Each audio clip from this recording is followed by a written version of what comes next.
Hello and welcome to a special edition of The Week at Work. My name's Dave Gibney. I'm your host this week, midweek. First time we've done a midweek one.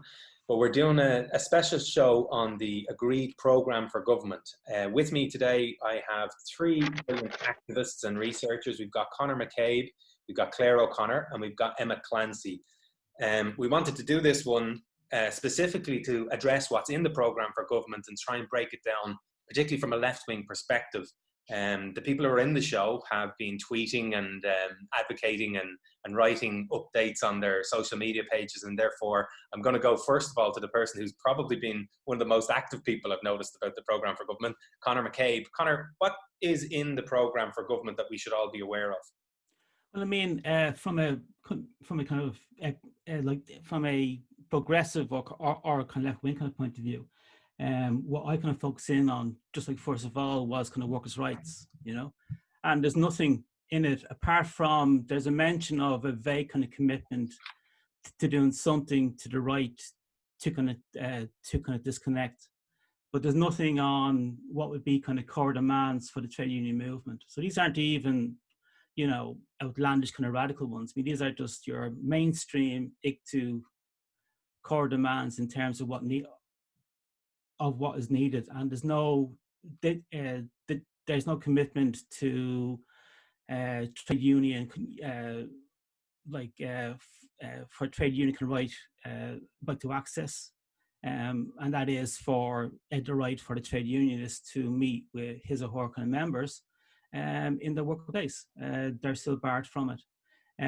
There's no commitment to collective bargaining as a form of right, you know, and you know, this is kind of worrying because then it's another 5 years of, from a purely kind of political kind of point of view, where unless we kind of protest, we are going to be in like stasis. And I think that's something that for any kind of, you know, kind of green kind of voters out there would be quite worrying, because straight off the bat, we're into a confrontation in terms of rights. So this is something that like trade unionists want. This is something that they will campaign for. So from the bat, we're already into a confrontation, struck in a conflict with this government in terms of like trade union rights. That's before we even get into the climate action stuff. So we're already on the back foot in terms of this is a government that is not going to deliver core demands for the trade union movement, which means then that we might have to hit these streets then, you know, and that's just straight away, you know. Yeah, I found that interesting as well, the lack of workers' rights stuff in there, whereas they're still referring to a just transition. Now, I've spoken to a couple of Green Party people in the last couple of days about what's in the programme for government, and the line that I'm getting from them is you can't have a just transition without workers having the right to representation by a trade union of their choice. And when you leave out that element of it, then it makes it much more difficult. And I know in the climate change stuff and the carbon tax and all this, they're talking about protecting the most vulnerable. But the best way for low-paid workers to protect themselves and increase their incomes is to have that right to representation by a union so they can actually win decent pay increases.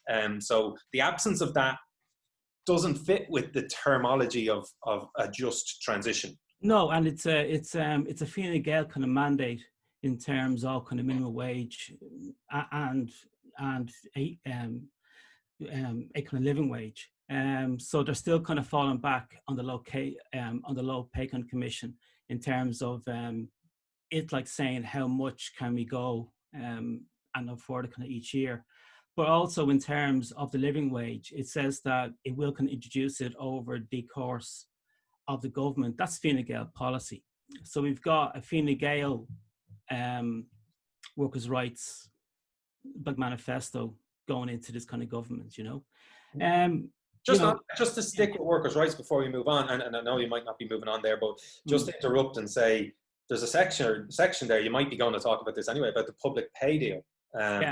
We will seek to negotiate a new public pay deal with the public service unions.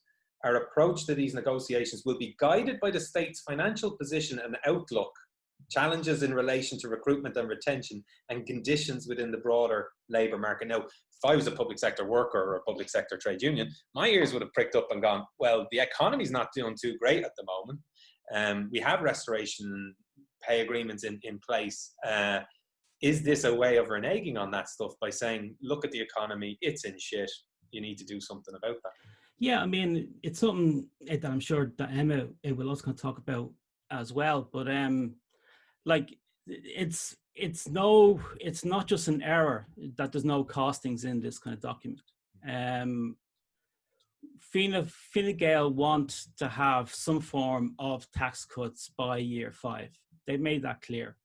What they've said in this is that there'll be no, like, we're in the middle of a global pandemic. There's over 1 million people who are out of work, and the government's saying that we're going to embark on this seemingly ambitious climate action kind of program, and we're going to get to that. But we won't raise taxes, and how we'll pay for it is through stealth taxes, which benefit the rich. So it's a tax on sugar, it's a tax on like plastic bags. This is not going to, that is not capable of raising the type of like revenue that is going forward. There's no commitment to borrowing. In fact, well, I haven't seen any. And then kind of very, very kind of worrying is in terms of like windfall gains. It says that we will use any windfall gains, such as from NAMA surplus or from the IBRC, or the sale of stake shareholdings in the banks, to reduce our borrowing requirements. This at a time when the ECB has said that it's going to keep on buying up public debt on the secondary markets until at least the end of, I think, 2022, Emma, is it, or is it 2021? 2022, I think it is. You know, so this really is a like non-issue in terms of like interest rates. So where's the money going to come from in terms of all these things? It seems to me, just to cut to the chase here, and what kind of Fine Gael have done is that they're not putting in any kind of spending kind of requirements, because they want to save as much money as they can for the tax cuts in like year 5 for their base. Yeah. I noticed that, and for people who want to look, that's on page 25 around the windfall gains. It's like a tiny little paragraph, but one of the most worrying paragraphs in the whole thing. As you say, a massive housing crisis, a massive climate change crisis. We've got 117,000 people at work living in poverty, a huge unemployment crisis. We really need investment in the economy, in our society, in our healthcare system. And they're saying, we get any money from Apple, we get any money from NAMA, it goes off the deficit. Yeah, and just to, like, not to kind of hog the time, but just to kind of make the point that I raise all these things not so much to like say that these are criticisms in the document itself, but the flag that these are conflicts that will happen. There are going to be conflicts over public sector pay. There are going to be conflicts over kind of workers' rights. There are going to be conflicts over funding for housing. They've made that clear. So any kind of progressive who's going into this government, straight away we can see that you're going to be making excuses for right-wing policies from the very start here, because people will protest. That will happen. Yeah. So from the very start, we're into a confrontational situation in terms of what people want on the ground, and that's even before green issues, which is another day's work. Yeah. Well, obviously for today, but I mean, like, it's a very bad deal. But anyway, sorry, I'm kind of ranting on here now. Yeah, it's been myself and yourself, Conor, the whole time here. I know, scary. We might try not to hog it as much. Claire, you've been looking at it. I think you've been looking a lot at the housing. Yeah. So, do you want to talk? I mean, first off the bat, I completely agree with Conor in relation to the mention of tax cuts. I don't know how we can increase public spending going into a recession and also talk about tax cuts. It's ridiculous. But it really does signify that this is, you know, a Fine Gael manifesto. It's Fine Gael and Fianna Fáil and the Greens have obviously come in and tried to put their stamp on it in relation to primarily climate issues, which it's very telling that some of the only costings in it are actually relating to climate issues. Some of the most specific details in this whole document are around climate. So you can see the green stamp on it there. It doesn't go far enough even for me. I'm not an expert on climate by any means, and even I know that some of this stuff isn't close to what's needed. But specifically in relation to housing, I'll name a couple of the positives because I don't want to tear the whole thing apart. But there's a couple of things in there, like, you know, expand on housing force, which is obviously a positive, but there's no targets. there's a move away from kind of dorm style accommodation. But we only heard there a couple of weeks ago that they were still going with the co-living, buildings that were going up. Some of the things in here, like, continue to fund a Walya. Like some of the some of the suggestions or the commitments are so small that they shouldn't be making into a document of this size. Like that, and that really shows the absence of what should be in there, and that they're trying to make up the space in some of these sections. I mean, funding a state service like the Walya, like that just shouldn't be in a document like this. Increasing the role of the vacant home officer. Yeah, like it is. That's a very good idea, but again, I don't think it's at the level required to be in a document like this to signify what the housing policy is going to be going forward. Introducing choice-based letting, that's a really good idea. Some of these are really good ideas, but and like obviously the Vienna model of cost rental housing, having no costings in there kind of undermines the fact that a lot of these are even mentioned, because I know I'm cynical, but I don't believe that when the recession hits, the cuts are coming, that these things will make the cut, because the funding hasn't been committed. The 50,000, I think, is the biggest issue. The commitment to adding 50,000 social homes to the housing stock. Somebody reading that might not have a lot of knowledge around housing might think, like, well, there's 50,000 new houses being built. We know that's not the case.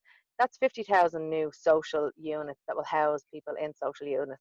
That could be built by the local authority, could be built by approved housing bodies. It could be a private, half payment paid to a private landlord. So what we're doing is, not only are we not actually contributing to the housing stock, we're perpetuating the problem that has been driving rents up, and that has been, it's a privatisation model. It's not a solution. Small things that jumped out on me as well, like obviously this is a Fianna Fáil housing section. The Fianna Fáil stamp is all over it. The prioritising home ownership, the funds for first-time buyers. But one of the things that really bothered me that I wasn't expecting when I went through it was the fact that they will allow people in social housing to buy their units. And I really thought that we had learned from the fact that we had depleted our social housing stock so low. And that comes from someone, like, I've grown up in social housing stock. My aunt and granda bought their house, and it was, it was great. But it's not it's not what social housing should be about. It's not what public housing particularly should be about. We should, even the use of social housing in this, like, we should have moved by now towards, the language of public housing, and kind of explaining that it does say in there, that social housing will be for low to middle income earners, which, is good, because it moves away from the idea that it's only for people on, social welfare payment. But it just, like nearly everything I've read in this, it doesn't go far enough, and the commitments aren't there. It's a little bit wishy-washy. It's a kind of nod to progressiveness, but it's in no way radical. There's very little about this document that I would call radical. I've actually heard the word radical used a couple of times. Affordable isn't even, what is affordable? And I think, if anyone saw the Tonight Show last night, they'd see Pierce Doherty really laying into the whole idea of affordable there, because we've seen in the likes of Devonny Gardens that affordable is nowhere near what's affordable to any. It's not linked to, even so much as a living wage or the average wage or anything like that. It's they're out the fairies when they're talking about affordable. In the renting, there's a bit of good stuff in the rental section as well, but again, a lot of it is very much it's stuff that was either already committed to, or it's stuff that is just very vague. Like, you're looking at stuff like examine the creation of a system of holding rental deposits informed by international experience. That's obviously great, but that was legislated for in 2015. There's a lot of this stuff, like around rent stuff, from making sure rent supplement and housing assistance payment is adequate, but it's not quantifying what is adequate. It's not making a commitment. It's not saying that, it's not linking it to any indexes or anything like that. Stuff around the RTB that I don't think actually needs to be in there. It's kind of making up issues to put these paragraphs in to make it that it's fixing issues that aren't necessarily there, and then it's ignoring massive issues across the sector. So yeah, across the board on housing, it's very disappointing. Prioritising home ownership again, we're not seeing any radical change towards a massive public housing build. In the 50,000 stock that they're talking about, Adam, they do say that they should be primarily built by approved housing bodies, the council and state bodies. Another part of the document does mention approved housing bodies going off balance sheet to be able to access the funds, which, by itself is, it's good for the approved housing bodies. But my worry would be that it would be bringing us in a direction that approved housing bodies are going to be the primary building mechanism for public and social housing. Some of them are absolutely brilliant and they're doing a great job. But again, it's moving into the charity model and away from state ownership of public housing. It's not complete privatization, but it's the charity model, and we really need to start moving away from that, because we've seen that it's mixed between across all sectors. It's mixed between so many different organizations and charities, and there's so many different funding models. It can get quite inefficient, and also there's just not the same kind of level of responsibility to the government. Then they're passing it off to somebody else to manage. And yeah, so they're some of my biggest issues around housing. It's just not enough and not quantifiable. There's a lot of this stuff that they can argue that they've done this, like, even around the back to the 50,000 again. I would make the point that Fine Gael's manifesto said that it's committed to 60,000 houses, extra social houses. So like, this doesn't even live up to the Fine Gael policy. It's just not enough. So what you're saying is someone went in there and said, sorry, Fine Gael, you're too radical on yeah, that. basically. Yeah. You need to cut back because we need to afford something else. Yeah, no, I mean, that section, it even starts off with that, we believe that home ownership should be within the reach of all our citizens. We will bring forward measures over the lifetime of the government to enable home ownership for more people through increased supply and interventions that make home ownership more affordable. I mean, the reality of what they're saying there is, because most people don't buy their house outright. Most people get loans off the bank. So this is a really pro-bank policy in terms of getting a mortgage. It's a pro-mortgage policy, effectively. And again, there's not, they nod to the central bank a couple of times, but they don't say anything about working with the banks to reduce the mortgage rates here compared to the rest of Europe. There's absolutely nothing radical about this. A lot of this is very fluffy language. It's very it could be read through, potentially as progressive, but they can, the breadth of what they could actually get away with and argue that it relates back to this document is huge. Yeah. Emma, we haven't heard from you yet. I'll ask you first of all, if you want to talk about housing, if there's any observations that you have in relation to housing in there, or is there anything else that strikes you within the document that you think is important that we might have missed out on so far? Well, I wanted to come in on the idea that's being kind of put out in the media that this is a very green program. I mean, that it's even being referred to as a Green New Deal for Ireland, and I think that's just absolutely completely detached from reality if you look at the content. The first point I wanted to make is that green, like the climate transformation can't just be put off into one section of the economy. It can't just be 320 million for bike lanes, cycle lanes, for public transport. You're talking about an entire whole of economy, whole of society transformation. The retrofitting that they're talking about, you're going to have to pay for, it looks like. They're saying, oh, we'll make it easy for you to pay it back through your utility bill. Thanks for that, guys. But there's one, insufficient investment, but also it seems to me like the Greens in particular have completely given up on any kind of role in the macroeconomic budget management side. So that's all just the usual Fine Gael language that we've seen for years, and you can't. It's just impossible to achieve the kind of climate transformation that we need if you're not going to actually invest. And I'll even read it out to you, but the budgetary, it's short, but for me, this was the most important part of the entire program for government document. It says, at Budget 2021, we will set out a medium-term roadmap detailing how Ireland will reduce the deficit and return to a broadly balanced budget.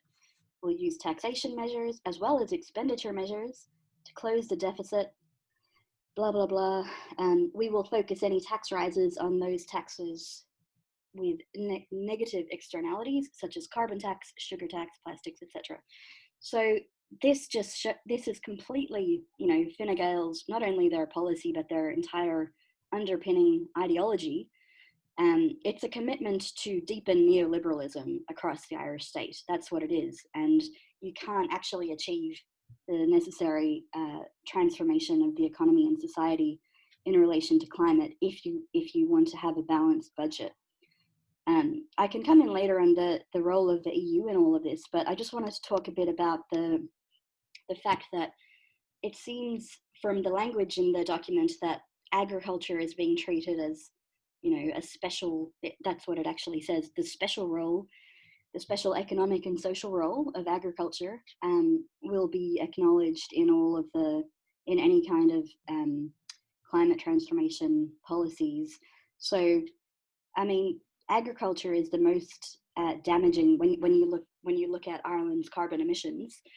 Agriculture is the most damaging sector, and it's great that there will be some kind of limited movement on transport. Very limited, I have to admit, because the Irish state is starting from way back. It's starting far behind a lot of other countries when it comes to that. But it looks like the agriculture sector is just too hard for the Greens to break through on this. So you have probably particularly Fianna Fáil, but also Fine Gael, kind of beholden to the biggest farmers in the sector, and just saying, well, we're going to give you an exemption for this. So for me, this is kind of one of the key, the Green New Deal that the Greens have called for. It's just completely absent from this document. Methane, which from our agriculture is 84 times more potent than carbon dioxide as a carbon emission, over 20 years. And we're talking about, we have 10 to 12 years to actually reduce carbon emissions according to the IPCC. And then even over the long term, you have 34 times methane is 34 times more potent than carbon dioxide over a period of 100 years. So we're, the main kind of justification that I've heard from Greens about wanting to go into government instead of joining the opposition is that, well, the climate emergency is so urgent that, you need to be in there making change right now. And actually, this talks about the famous 7% reduction. That's not even going to be implemented at all for until the second half of the decade. So we're going to miss all of the years that for the duration of this government. It's going to make a plan, but it's not going to actually reduce emissions. So if I was a member of the Green Party, I would be appalled at this document in general, but I would be especially appalled that the Greens leadership are going around saying this is good for the climate, because it absolutely isn't. Yeah, Conor, you want in on that one? Yeah, just kind of follow on from kind of Emma's point there. I mean, as you said, in terms of the 7% annual reduction, that's all been pushed to the last kind of few years of the 2030, handedly after the 5-year term of this government. So again, just going back to, will this kind of deliver for kind of progressives? It won't even kind of deliver even 1 year of a 7% reduction. So the Greens will have to live with that for 5 years, knowing that these targets, which they said were a red line, won't be it won't be met. And that even goes for the 5-year carbon budgets. But Professor John Sweeney, he was out on this as well. And it's in the document saying that even for the 5-year carbon budgets, their targets won't be realised until the next government after 5 years as well.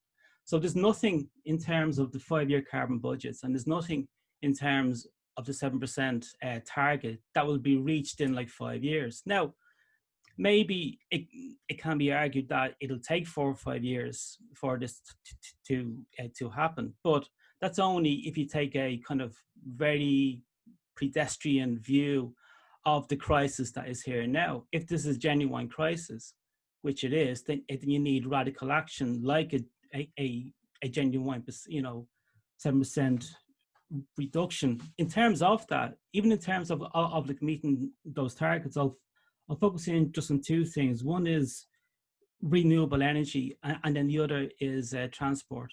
In terms of renewable energy, they've actually gone for the Fine Gael policy. This is not a Green policy. So the policy at the moment is to deliver at least 70% renewable energy by 2030. Richard Bruton launched that policy on the 2nd of December 2019. This is a Fine Gael policy. So this has been called the Green New Deal. It's it's the heavy imprint of the Green Party, not in terms of kind of renewable energy targets. And one of the frustrating things is that that's actually a target that EirGrid could meet. If you made that 80% or 90%, EirGrid have said that once you get up to a certain scale, if they're given kind of freedom for it, they could possibly reach those targets if they're told it's 80% or it's 90%. Says they will work out how to make those targets. But they've been told plan for 70%, which is not a Green Party policy. It's not even a particularly green issue or like target. It's a Fine Gael one. In terms of like transport, there's a couple of things in here now that I think that the Greens really should have kind of picked up upon. I might come back to one of them because I seem to have lost, as always happens. Well, while you're having a look there, I'll just say something, because maybe I'm not an expert on mathematics or anything like that, but the thing that strikes me about that whole 7% per annum on average up until 2030, if you delay action here by 4 or 5 years, then makes it almost impossible to double the action in the final part of it. So if we don't reach the 7% on the early stage, it means we have to hit 14% on the years towards the end. So maybe I'm wrong. I don't know. Maybe someone can correct me. Claire, you want in on this one? No, I think if this year has taught us anything, it's that we don't know what's going to happen. So I think leaving anything off until the government after this government is just laughable. One thing that jumped, again, I'm not a climate expert, but one thing that jumped out at me through the document was I saw data centers was mentioned once, and not in terms of the massive impact they have on our carbon and potentially are going to have, because obviously there's even more being built here. But I was really surprised that wasn't included. Airline industries, that kind of thing. That the carbon that's talked about, again, I think it's quite insulting to use just transition and to use a Green New Deal. When you look at a Green New Deal, over in America and what that actually meant and what it represented, this is not a Green New Deal. And I feel like it's appropriating something to sell this program for government and to get it passed when it's not representative of what people understand those terms to mean.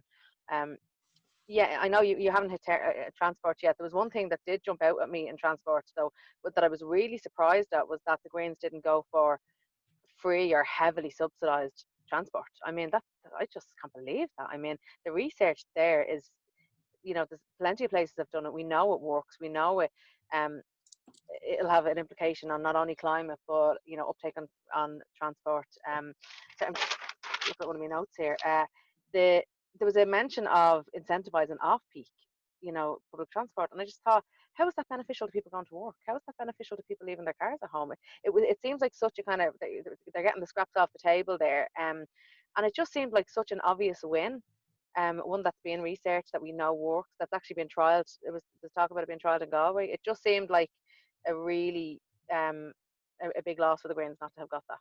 Yeah, Emma, I think you wanted to come in just in relation to the climate stuff as well.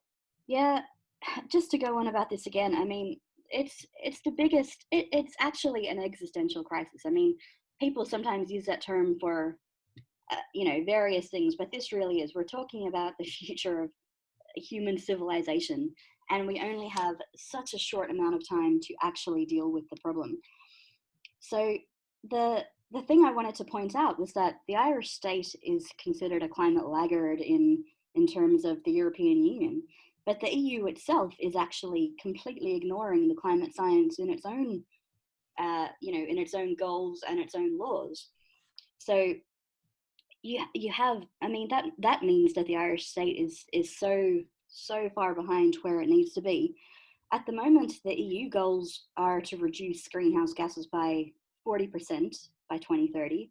That's hugely inadequate. I mean, all of the climate strikers who have been, marching over the past 2 years or so are demanding 100% renewables by 2030. But like I said, the EU's is only to cut emissions by 40% by 2030, and they're talking about increasing that to 55% later this year in September. But I mean, if you look at what the scientists are saying, And I have a quote here from Greta Thunberg, who actually always makes a point of quoting the science. If we want to have a 67% chance to limit the global temperature rise to below 1.5 degrees Celsius, we have about 420 gigatons of carbon dioxide left to emit. That will be completely used up by the time we even get to 2030. So you have totally inadequate levels being set at the international level and at the EU level, although the EU is generally considered to be a kind of climate leader when it comes to, you know, the state of the world, because so many other places are even worse.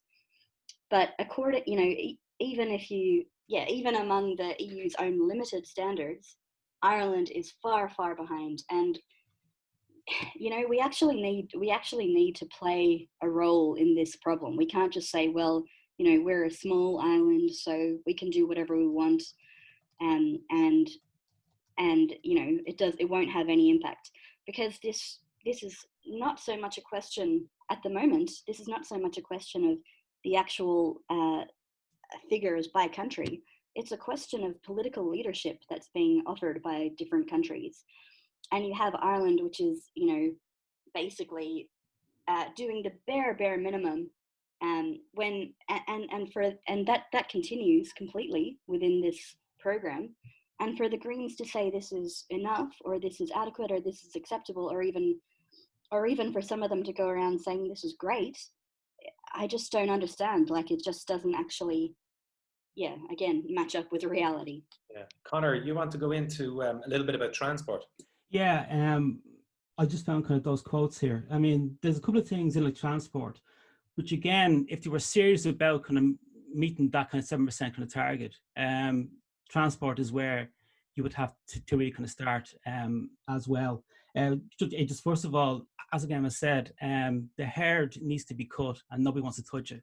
So there's no point talking about kind of those targets if you don't tackle the herd. But for completely kind of political kind of reasons, they're not going there, and have somehow kind of made out that cows farting is okay. That's outside of the realm of this kind of debate, which is absolute nonsense. Is as full as hot air as a cow farts. But like, but in terms of the rail itself, what is surprising is that they're talking about getting rid of. They're actually not talking about getting rid of cars off the road. They're talking about changing the type of cars that are on the road, so that it's not petrol and diesel, but it's EVs, it's electric vehicles. And where that shows then is that, like, there's no commitment to the Navan rail line in this document. The Navan rail line, which would cost 500 million, and most of that is actually on Irish Rail buying back land, which he sold off in the 60s and 70s. But like, there's no commitment to Navan that would take thousands of cars off the roads, you know, almost kind of immediately. There's no commitment really to the Western Rail, like corridor. That's another 200 million, roughly, is what it would cost. And there's EU funding for that, like, now available as well if they apply for it. And there's no commitment to the Sligo dairy line, taking in kind of like Donegal as well. I mean, these are basic rail expansion that is needed in order to even attempt, like, to meet our kind of targets. What they do say in it is that they will continue to fund safety works, which is they're basically saying that they're committed to not kill us when we use rail, which is kind of nice, you know, that they will keep on using kind of funding kind of safety works. So thanks, lads.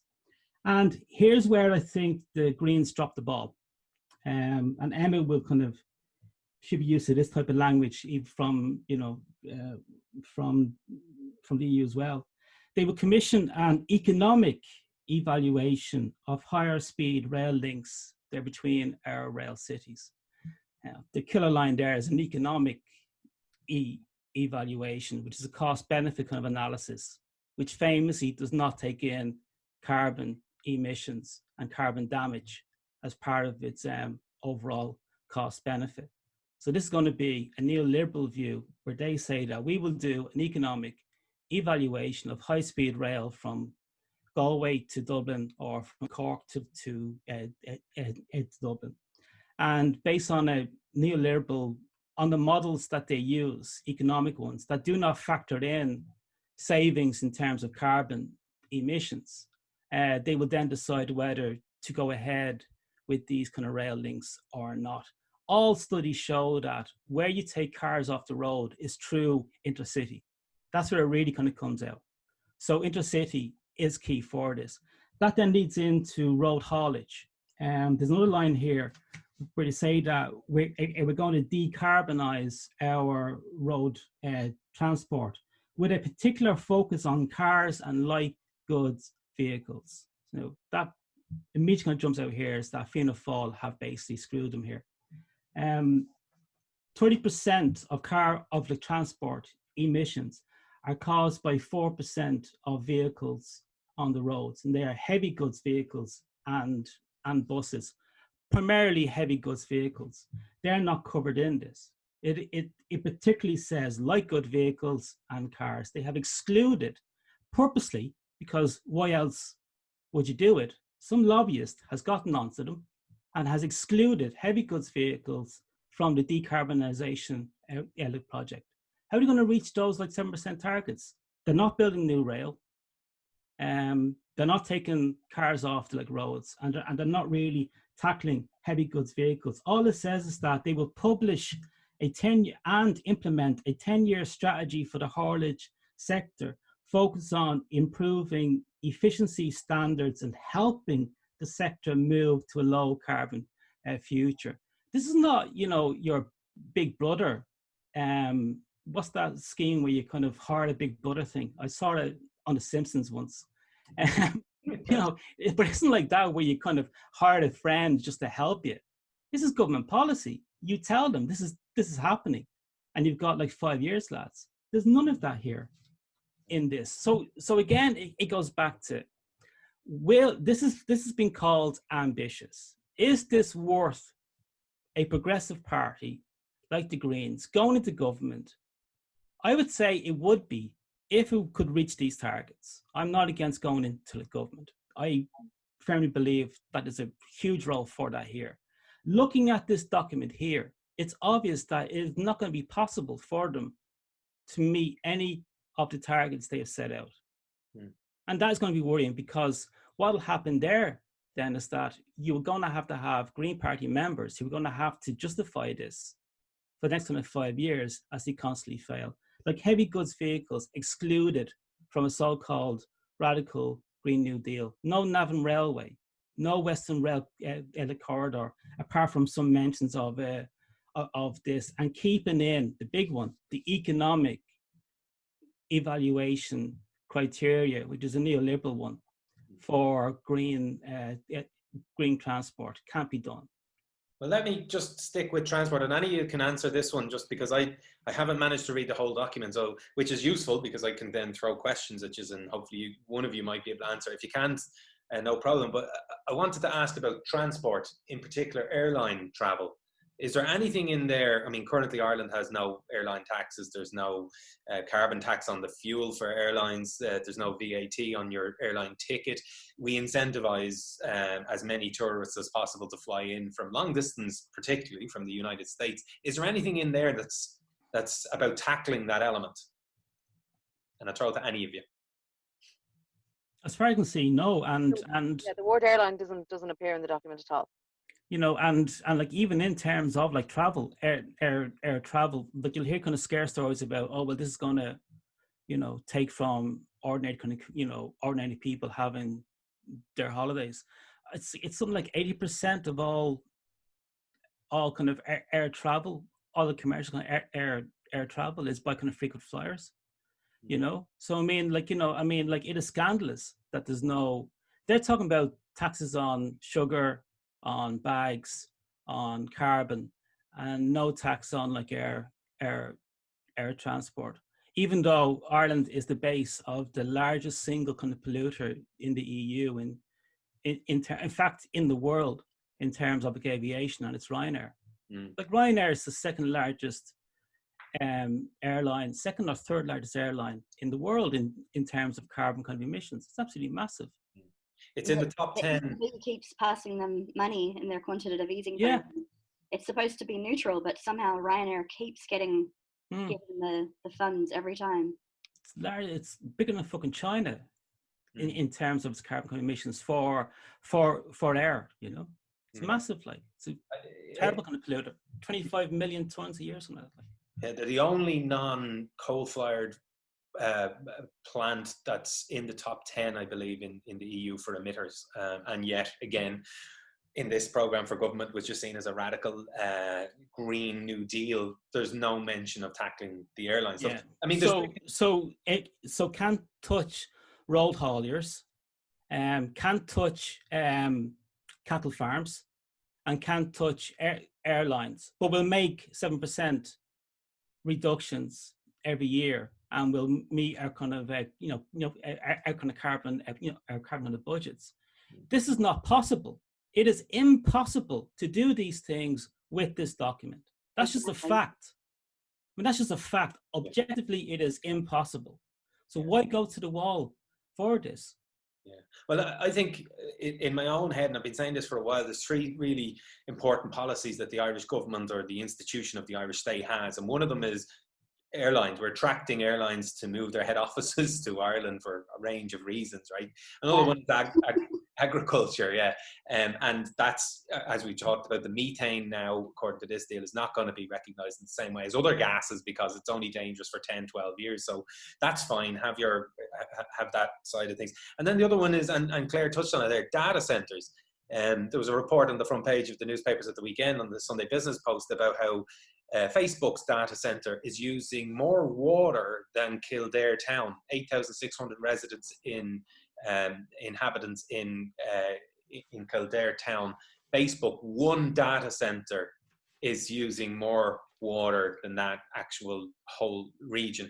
So data centres not being mentioned in it, but what I found really interesting around that was that in the document around water, if you'll indulge me just for a minute on this one, it has implement the recommendations of the Committee on Future Funding of Domestic Water Services in relation to excess use.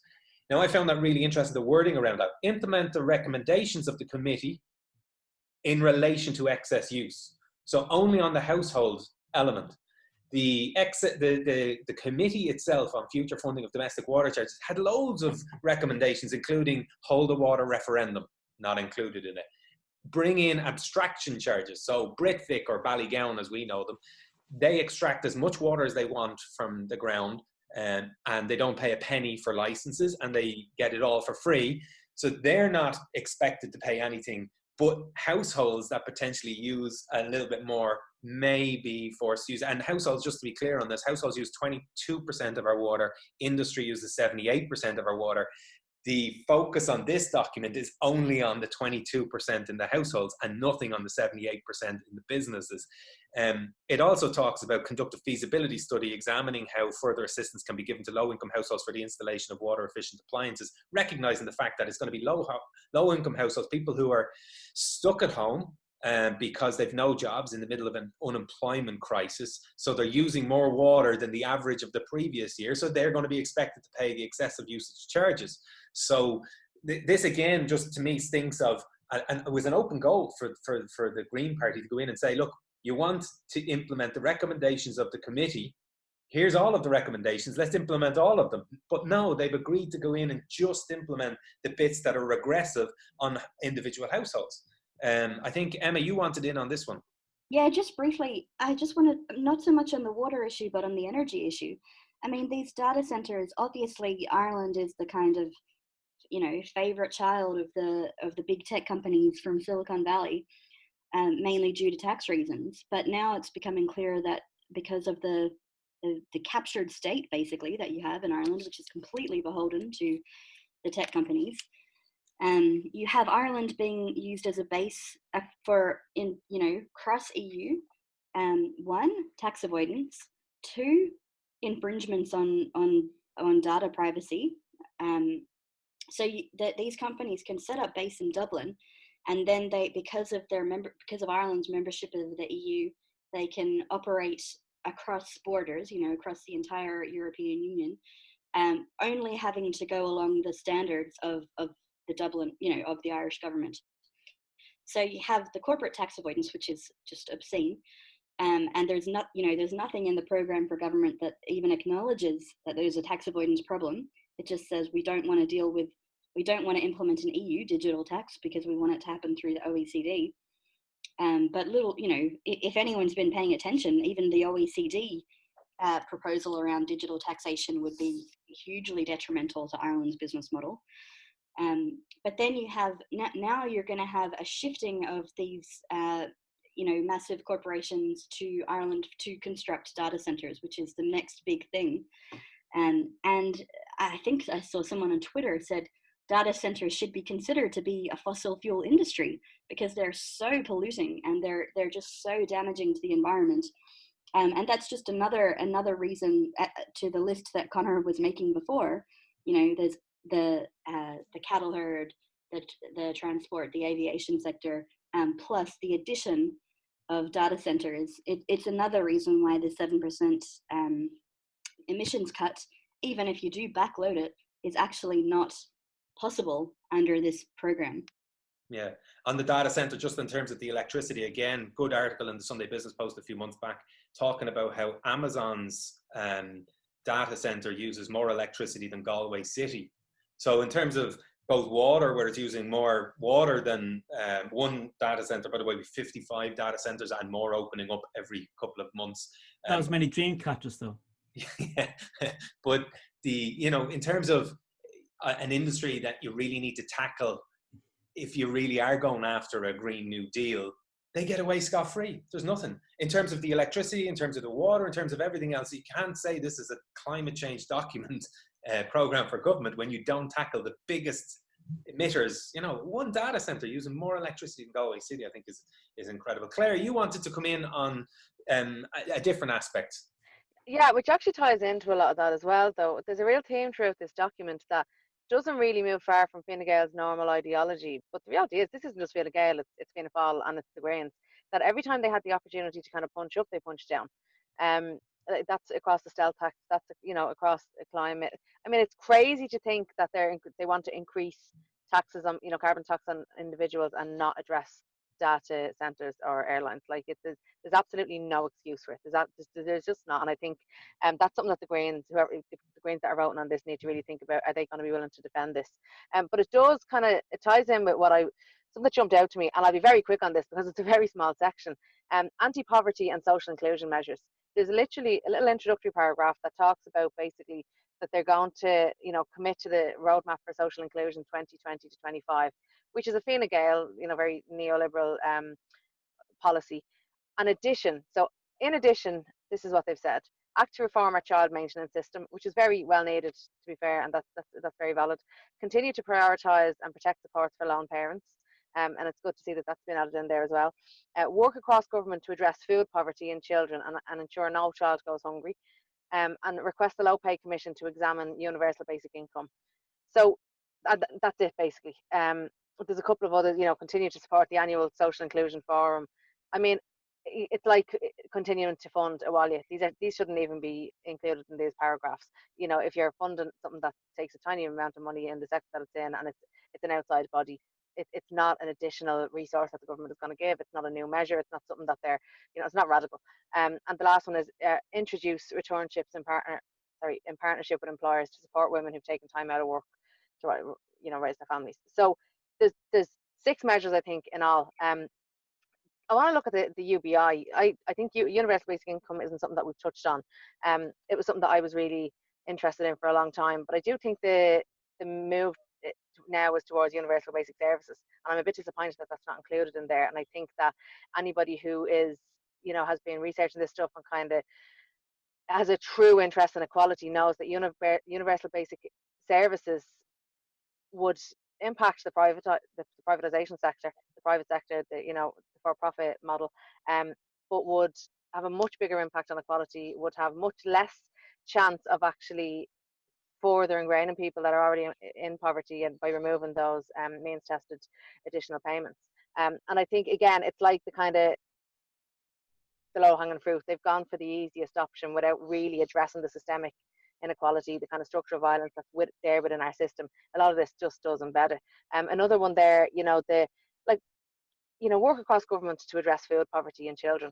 That's obviously a very, that's a great idea, and nobody wants to see food poverty, but there's absolutely no measures in there to say how they're going to do that. It's not quantifiable. There's no detail on how they plan to do it.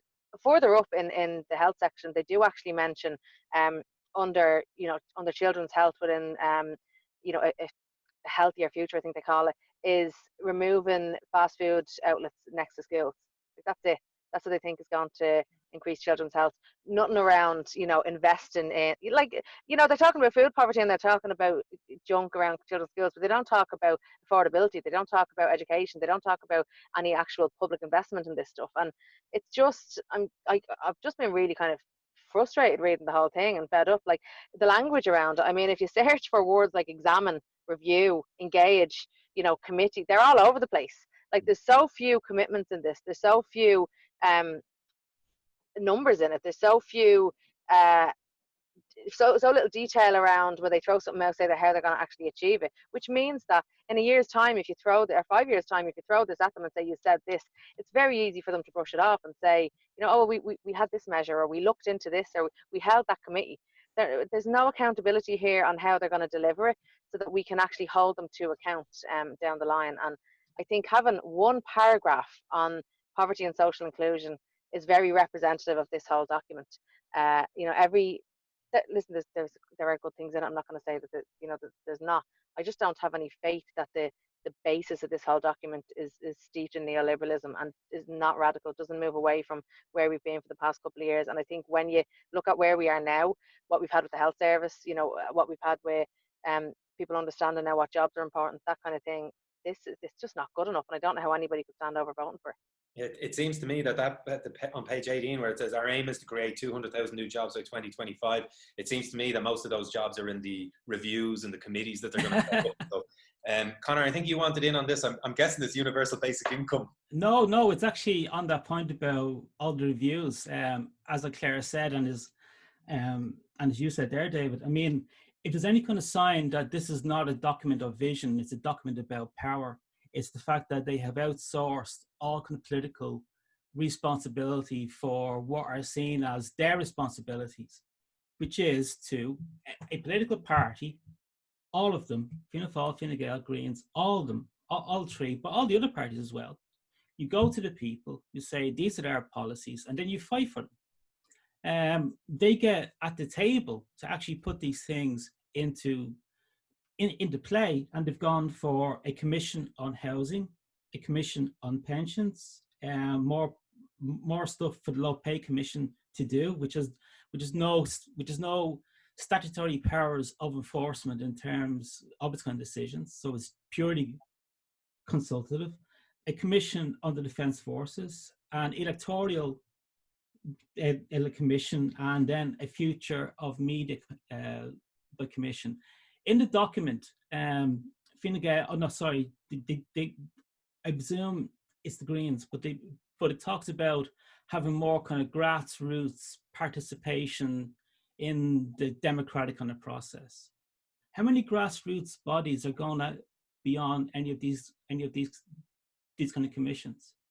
You know what I mean? Like, how many ordinary people are going to be in kind of any of these? Not in terms of the consultation, but actually making kind of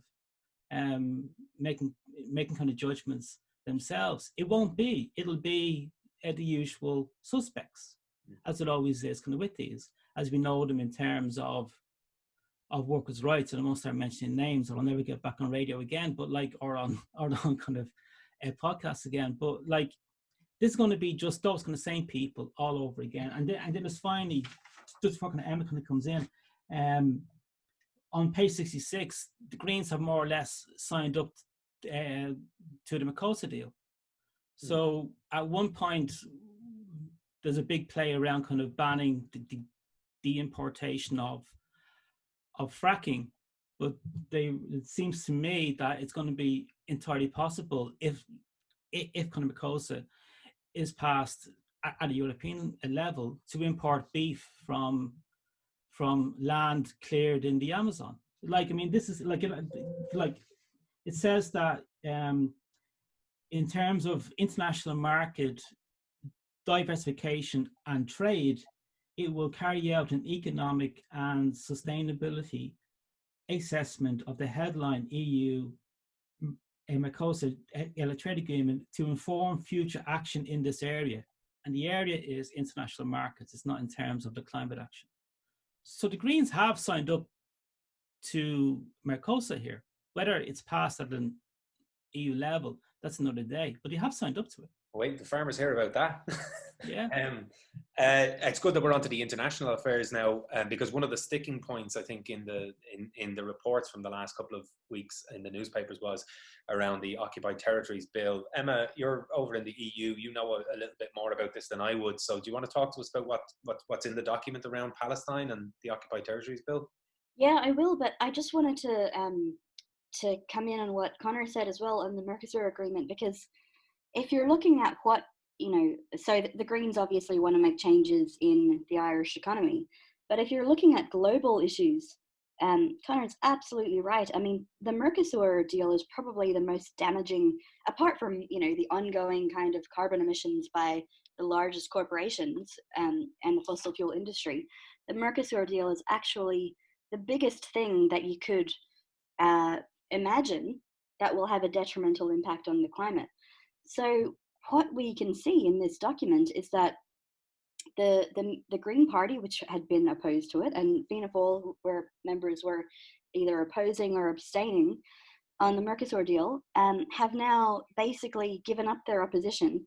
And the crucial thing is that the Irish government actually does have power when it comes to this question, to ratifying this trade deal, because it would need to be ratified by every individual member state of the European Union. So Ireland could block it. Ireland could halt, through a vote, we could halt the fucking, complete devastation of the Amazon, which is going to proceed to proceed with kind of more beef farming in Brazil. I mean, it's also like we're talking about this vicious government of Bolsonaro in Brazil. We're just gonna, the EU and Ireland are just gonna say, yeah, you're our best friend, we can profit off you. We're gonna turn a blind eye to every horrific kind of human rights abuse that you're gonna commit. But yeah, on the topic of human rights abuses, for me, I have to say, I was personally so disappointed with the Occupied Territories Bill being removed. And I think a lot of people will feel this way. I mainly focus in work and policy, whatever, on economic issues, public debt, things like that. But I think I won't be alone in saying that the kind of emotional response that I had to this program for government was the selling out of the Palestinians by the Greens and Fianna Fáil. It was so disappointing, and so you have the, like, every party in the Irish Parliament, in the Dáil, has endorsed the Occupied Territories Bill, with the exception of Fine Gael, and again some abstentions. But you had, like, I don't understand why, I don't understand what kind of great thing the Greens and Fianna Fáil must have gotten in return for surrendering on this issue. And you've had a lot of work done by the Palestinian NGOs and the solidarity organizations and campaign movements to tear apart the Fine Gael argument that, and you've had the leaking of the Attorney General document to Sadaka, the Palestinian NGO, where the campaign sector, the solidarity movement, has been able to very effectively demolish Fine Gael's argument that this would be against EU trade rules. So you actually have a lot of evidence to the contrary, including a legal opinion commissioned by Senator Francis Black, saying saying the opposite, that it's actually a legal obligation under international human rights law for Ireland to ban trade with the settlements.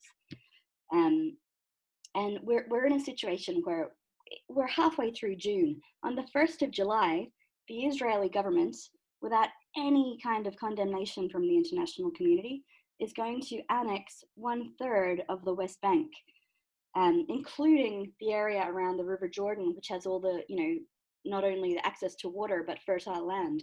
So you have the absolute crushing of the Palestinian aspiration for an independent state, as well as, the kind of legitimation of the horrible human rights abuses that are going on there. See, the thing is, if this program for government had been terrible and everything else as it is, but had actually included this, I would have hesitated. I would be like, God,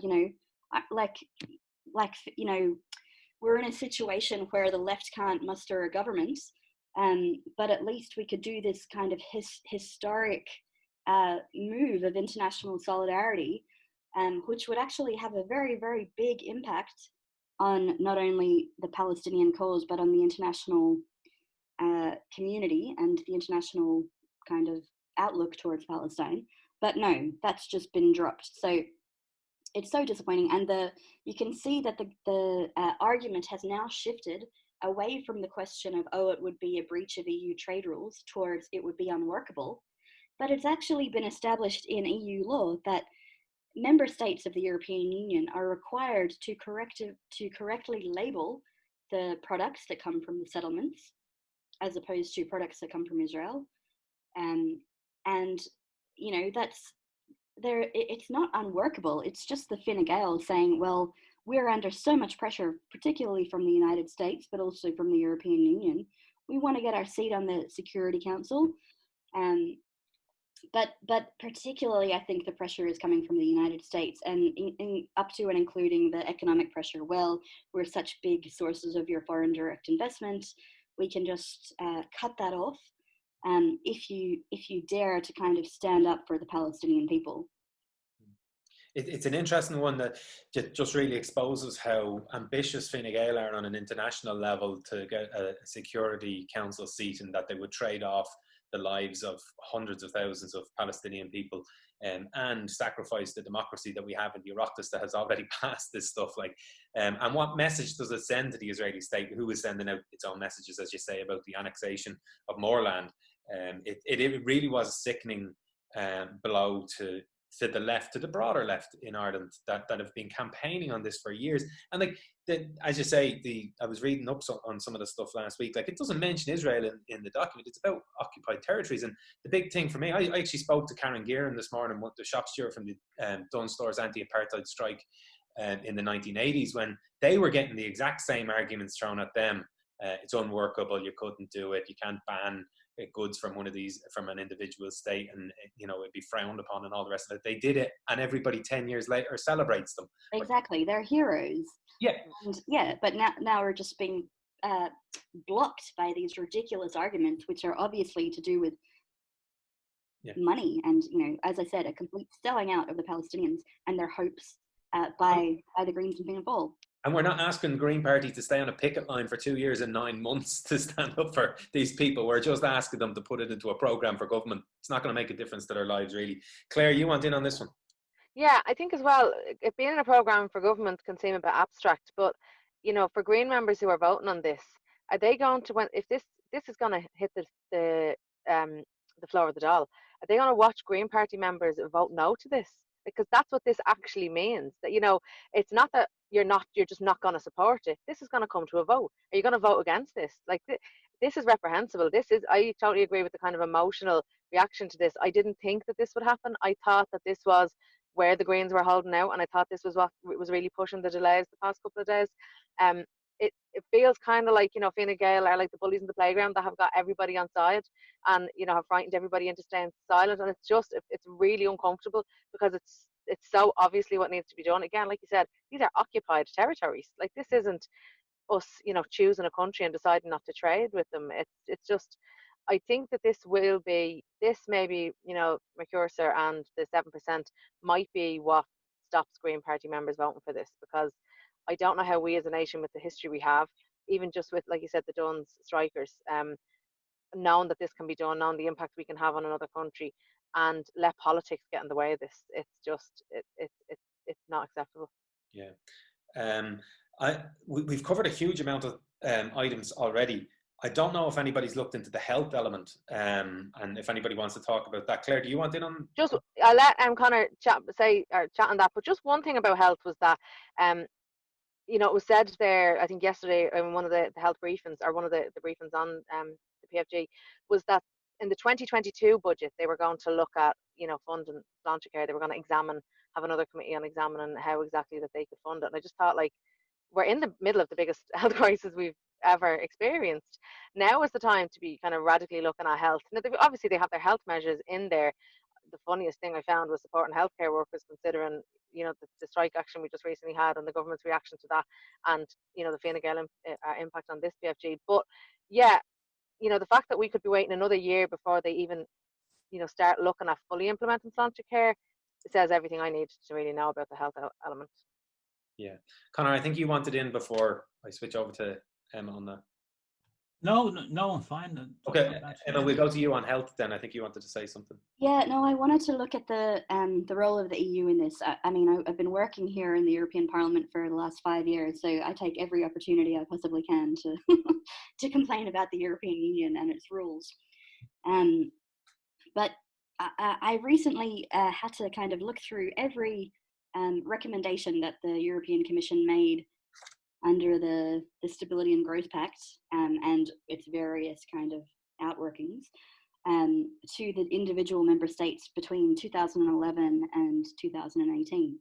And they had recommended to different member states on 63 occasions to cut their spending on healthcare between 2011 and 2018, to either cut their spending on healthcare or to privatize or outsource health services. And Ireland was one of those member states that they were repeatedly saying, cut funding on healthcare, cut funding on healthcare, cut funding on healthcare. And even this year, 2020, in the current, and last year, in the current recommendations that the Commission makes, which they're not really recommendations. I mean, they're direct orders that can be enforced by fines and penalties. Even this year, you know, just last month, in the midst of a pandemic, when we can see the impact of the coronavirus, again, you have the European Commission ordering the Irish government to cut funding to healthcare. And so, you know, you can say, well, this is because of the overspend on the National Children's Hospital. Sure, but why have they been saying that for a decade? You know, they would be saying it regardless of that particular overspend, which may not even be counted under health. It might just be capital investment. But you have this very clear objective within the European Union, and you have this constant pressure put on all the member states. Cut funding to healthcare. You have certain kind of things that can be viewed as progressive. So the European Union always says to Ireland, make childcare more affordable, and invest more in higher education and research and development. But these are also to do with the European Union's own goals, which are to get everybody competing for a job, including women, you know, who are discriminated against basically by the lack of provision of childcare. Get everyone in there in the labor market competing for a job, and that will have a downward pressure on wages. That's one of their main goals. And then in terms of the only other area of investment that they recommend, education and research and development, it's just because they want to tailor education and research into areas where it reflects their geopolitical interests in terms of competing, particularly with the United States, on technology terms. So I think we should recognize this, because it's not just a matter of the government saying we need to balance our budget. I mean, this is now in the Irish Constitution because of the fiscal compact pushed by the European Union. So I think we can't ever take our eye off the ball in terms of what is actually what the real agenda of the European Union is. And I think the best kind of description of it was by Wolfgang Streeck, who described it as a liberalizing machine. Privatize everything, make workers pay. And that's exactly the kind of policies that you can see throughout every page of the programme for government. Yeah. Claire, I think you wanted in on EU. I think it's very interesting actually what Emma just said there about what the EU is kind of pushing and what they're not around higher education, because we've been seeing the talk around removing the Department of Children and Family Affairs and merging that with the Department of Education to make way for a Department of Higher Education. And considering the legacy we have in this country of how we failed children and families, it's an extraordinary idea. Now, at the moment, they're talking about keeping the department and having the one minister over the two. But still, I just thought it was very interesting that Emma suggested that could be coming from the EU. And I just think how Fine Gael, are so eager to please the EU and across all this stuff is very interesting. Just two small things around government formation in general. The gender balance. They've made it clear that they're not going to have a gender. Leo has said he's not going to commit to a gender balance in just the Fine Gael aspect of the cabinet. So just throwing that in there. And the split cabinet. So obviously we haven't touched on the rotating Taoiseach. So there's a provision in the programme for government. Sorry. Oh, we've lost Claire just there, I think. Sorry, lost me there. Yeah, so there's a provision in there to basically have a cabinet reshuffle when the Taoiseach is being changed, which I heard some people arguing online, well, reshuffles happen all the time and ministers are changed, but not, just to facilitate kind of egos and not just to facilitate two parties having, equal seats at the table. It seems like the long-term planning is never a big priority, I think, in any of the governments we've had. You look at the 7%, they're passing that off as it is to the next government. But I think that actually planning to rotate ministers 2 years into a government, it, shows the level of disruption they're willing to cause to prioritise, the party politics of it all. Conor, you wanted in? Yeah, I mean, just kind of briefly, because I know that at the time kind of getting on, but just on health, I mean, again, going back that kind of overview of what problems are coming down the line and will this document address them? And of course, the one that's, so we dealt with, kind of climate action as one as well as others, but in terms of health, there's no real acceptance of what COVID-19 has done in terms of health. They talk about that in terms of the nursing homes, which have been privatized over the last kind of 15 years. They haven't actually been kind of privatized. Its access to them has been privatized. So that's the money making kind of scheme, the fair deal scam. But they will establish a commission to examine care and supports for older people. And this is a crisis that's going on now. So this has to be kind of dealt with now. Same with GP care. There's no kind of understanding that if you want to lessen the spread of COVID-19 over the next kind of 12, 18 months, then you've got to make it easy for people when they feel sick to go to a doctor and get a sick note and not be charged kind of 60 or kind of 100 and 20 euros for it, because that'll stop them, which means that they'll go to work and they'll spread it. So the first thing we need is, of course, is free GP care straight away. And this is not just in terms of health, but from an economic point of view, in terms of the economic damage, this is what should be done. And there's no real kind of sense of that here. They talk about more extending free GP care to more children, extending dental care to more children, all good things. But based on, this is a pre-COVID, pre-kind of crisis kind of time, So there's no real kind of sense here. All we've seen here is that this looks to me like something that was taken off the shelf from the Department of Health in terms of what they've kind of outlined, and they're more or less kind of sticking to it. So again, we have another issue that we know is going to be an issue, access to GP in terms of sick leave, and it's not dealing with it. So how are they going to kind of cross that line all the way through? What I get from this document, and it's not just from this document, but also from comments from Pascal Donoghue, he really is kind of coming across as the kind of grey Prince of Darkness, really, isn't he? You know, he's kind of hovering outside of everything, kind of looking down, going, "I'm gonna fuck yous all up in like in like 6 months' time." During He kind of budget might time. be the next Eurogroup president as well. He's what? Sorry, he's the He's next. throwing his hat in the ring for the next Eurogroup president. Oh, as well. for fuck's sake! There you go. Like, and you know, same as Big Phil. Going for the World Bank job. No. Jesus Christ. They do see that bound to the EU is very profitable for them, though, on an individual level. Oh, it has, yeah. But like, but in terms of it, what this document looks like is it's a bait and switch. You reel in like Greens, get them to like sign up, and once they like sign up, budget time comes. Pascal kind of walks out and goes, "I'm sorry, lads, but the coffers are a lot worse than we thought." Same as what Pat Rabbit said back in like 2011, although he only waited like 4 weeks just before he said, "Oh, actually, this isn't doable." But then they've locked the Greens into a 5-year deal, you know, and then it starts with that this is not kind of doable. So they throw them something. The unfortunate thing from a Green perspective is their strength and the weakness in terms of the wider perception. Where this is absolutely strong and really detailed is on cycling. And it's really detailed, it's really strong, it's really good. It's a really good policy. Should be kind of put in. It's like really good stuff. The problem is that that's the only thing that is strong.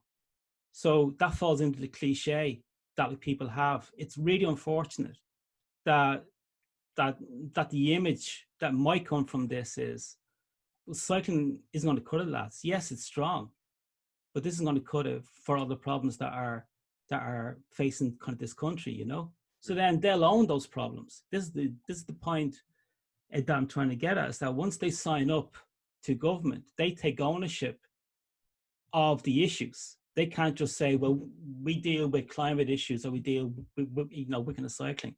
They have to deal with poverty, as Clare said, as Palestine, as like Emma said, you know, as well as the fact that even from a climate kind of point of view, it's impossible to do the things that the Greens want under this plan. It's not even a case of it's bad or it's weak. It's actually impossible. You have to deal with aviation, farming, transport, and energy target, and not have just a Fine Gael 70% energy target as your kind of guideline. So I mean, this is actually not possible in terms of their own kind of ambition. But if you sign up for it, and then Pascal kind of comes out that come October and says things are worse than we thought, lads.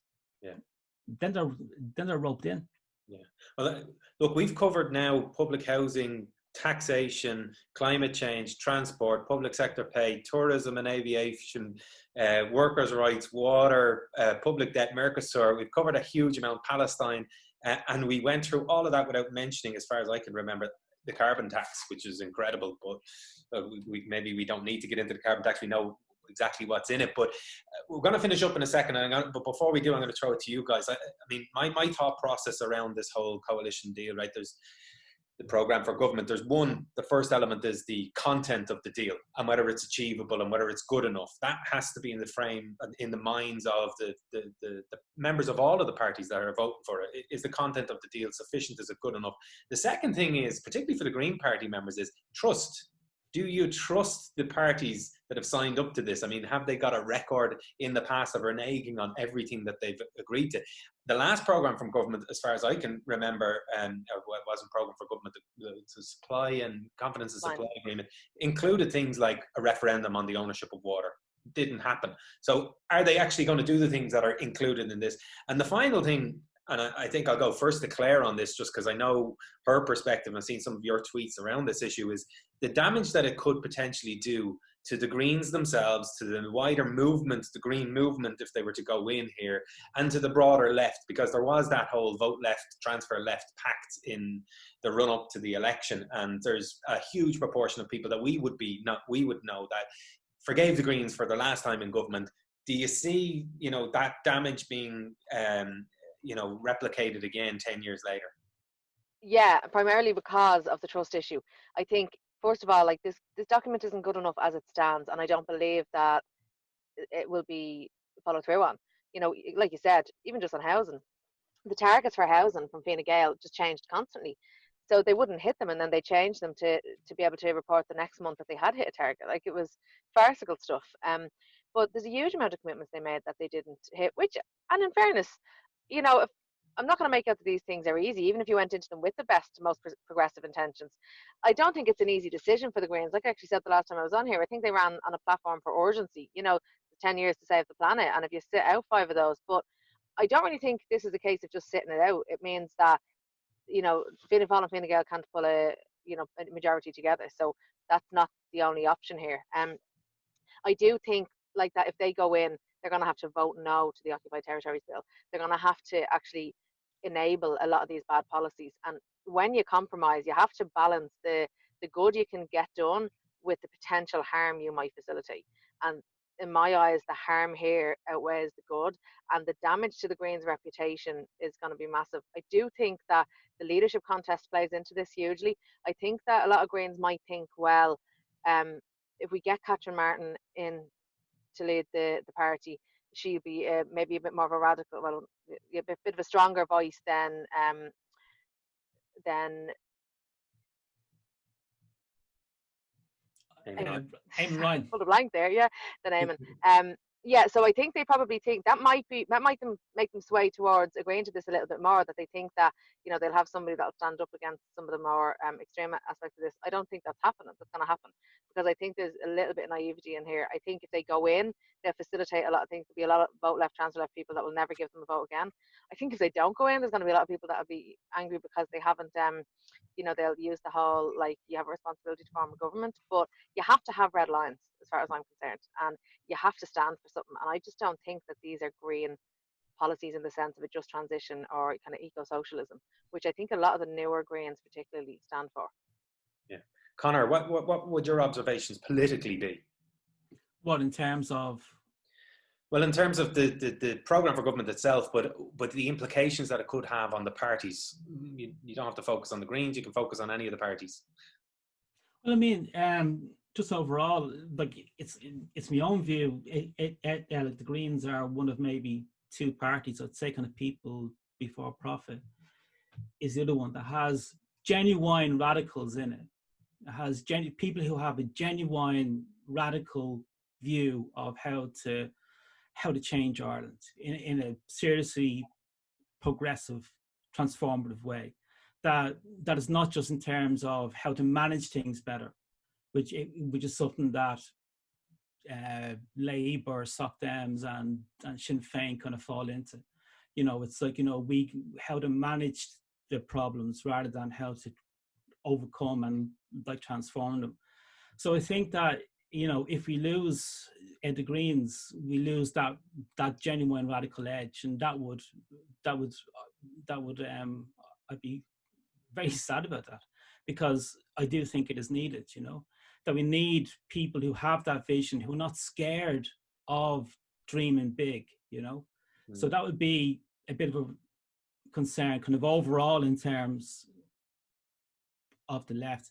I think if they had even having said that, you know, about kind of Soc Dems and Labour, I think that if they had even another progressive party in with them, they would have a bit more leverage. But going in just with Fianna Fáil and Fine Gael, who have quite literally run this country for 98 years, 99 years, have built that civil service. That civil service is loyal to Fianna Fáil and to Fine Gael. The permanent civil service, they're not Green members and they're not Green voters. Some of them may be. Like, where the Greens are is something that hits all parties that get to a certain stage, where there's a tension there between speaking to your membership and speaking to your voters, because it's sometimes 2 different groups. So whereas the Greens may be speaking to their membership in terms of climate action, they'll be judged by the voters in terms of the things we've brought up. So in terms of health, housing, international issues, occupied territories, transport, services. It's all of these things. Pensions. Our pension system is slowly being kind of hollowed out here, you know.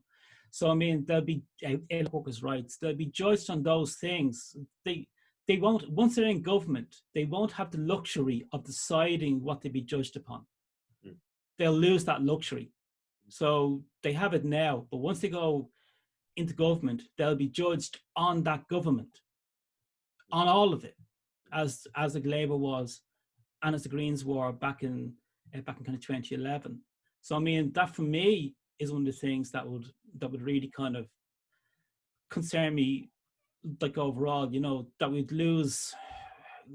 have the potential here to lose what is a genuine radical voice on the left. Because just to finish off, going back to Emma's point, that when it comes to genuine climate action, it has to be genuinely transformative in terms of all aspects of our kind of society, and the Greens get that, you know, and none of the other parties do, you know, and if we lose that, I'd be very sad about that, genuinely sad about that. Like, it is obviously something that people have been talking about in left circles about, you know, the party went from 2 years ago having 700 members to now having 3,000 members. So been a flood of young people in particular going in who are of that radical nature and persuasion and ideology.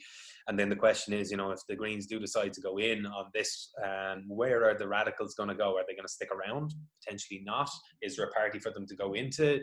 Potentially not. I don't know, but it's something that will come up over the coming weeks as we move into the whole the debate around where the vote is actually going on the programme for government within the Green Party in particular. Emma, I think you want to come in just in relation to the strategy of the coalition parties. Yeah, well, it's kind of what you've all been talking about, but I mean, it's really, if you look at the polls, Fine Gael have just surged. Like we have to kind of consider that as well, because it's not only the party, but the you know, approval ratings for Varadkar. It's like they can, you know, maybe it was the plagiarizing of the Lord of the Rings speech, I don't know. But you have this very, very significant, like hugely significant boost in the poll numbers for both Fine Gael, for the government, and for Varadkar himself. So I think that, you know, that will be weighing on the minds of, that will potentially be a kind of selling point for the Green leadership to their membership. Well, if we don't endorse this agreement, then we'll go back to another election and Fine Gael will just win an outright majority on the basis of the current polling numbers. Or, you know, or Fine Gael and Fianna Fáil will win a majority together. But I think you have to kind of judge, you have to make the decision based on what's in front of you. And like Claire said, this program is just not good enough. It's and as Conor said, it's you know, it's a kind of betrayal of those young people and people who actually want to see radical change in society, if they sign up to this. Because really, again, I go back to that budget quote, everything will be determined by, you can't just say, well, this is a political choice, we need to balance the budget.